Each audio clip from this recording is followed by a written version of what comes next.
6 calaamadood oo cadeynayo inay kacsan tahay sokorta ku jirta dhiiggaada xataa haddii aadan qabin cudurka macaanka. 1 kaadi isdaba joog ah.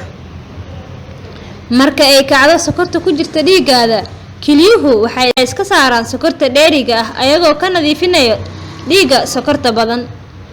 2 oon badan. kaadida badan ee ku imaada jirka waxay ku keentaa fuuqbax.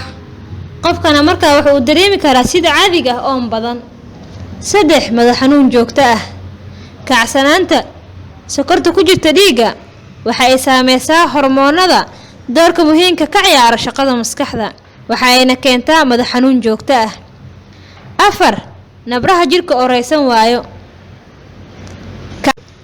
kacsanaanta sokorta ku jirta dhiiggaada waxa ay yareysaa isu socodka iyo qulqulka wareegga dhiigga, waxayna keentaa reesashada nabraha inay qaadato waqti badan. 5 araga oo noqdo labo.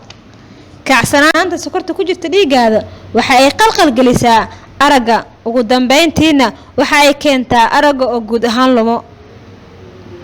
6 daal joogto ah. marka ay kacdo sokorta ku jirta dhiiggaada waxa gabi ahaanba shaqeynayo murqaha jirkaada, mar walbana qofka waxa uu dareemi karaa daal joogto ah.